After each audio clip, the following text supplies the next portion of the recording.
On rapporte au nom du Harizal que les 7 jours entre Rosh Hashanah et Kippour, on sait qu'il y a 10 jours de pénitence. Les 2 premiers jours, c'est Rosh Hashanah. Le dernier jour, c'est Kippour. Et entre les deux, il y a 7 jours. Ces 7 jours-là, ils ont le potentiel, ils ont la possibilité de pardonner sur tous les jours de l'année. Par exemple, Rosh Hashanah, il tombe mardi, mercredi. Donc on a les 7 jours, ça commence jeudi et ça finit mercredi. Jeudi, je fais un bon travail, je peux nettoyer toutes les fautes que j'ai fait tous les jeudis de l'année. Vendredi, pareil. Samedi, pareil.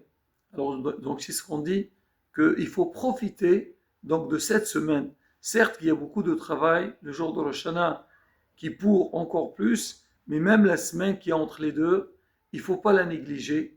Et chacun, il doit faire le maximum pour, quelque part, rattraper, corriger, et bien, Hashem, avoir des points pour le jour de Yom Kippourim, pour Kadosh Baruch Hu, Bezat Hashem, il pardonnera sur toutes nos fautes et on aura une très bonne année. Cette idée, on la voit aussi quand la Torah a parlé de la mitzvah, de la fête de Sukkot. Et on sait qu'à Sukkot, il y a aussi donc le hétrog, le lulav. Et la Torah a dit vous prendrez le premier jour. Alors nos sages demandent Sukkot, ça tombe pas le premier jour du mois. Le premier jour du mois, c'est Rosh Hashanah, c'est le 15. C'est quoi Bayom Arishon? On dit Rishon leheshbon avonot. C'est le premier pour le compte des péchés. Ça veut dire quoi? C'est que on dit que le mois de Tishri, Baruch Hashem, Am Israël, il est pleinement dans les mitzvot.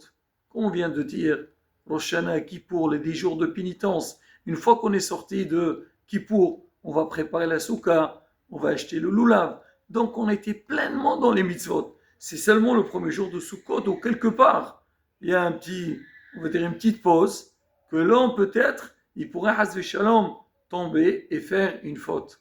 Mais cette période, on est pleinement dans le mitzvot et il faut l'exploiter à la bataille.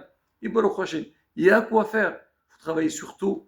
Bien sûr, entre l'homme et Hachem, mais aussi avec son prochain, faire attention. La shonara, pas parler du mal sur les autres, étudier la Torah, connaître les mitzvot et Bezat Hashem, quand on s'efforce, on fait les efforts nécessaires, Hashem nous donnera tout ce qu'on a besoin. Amen, qu'il est à la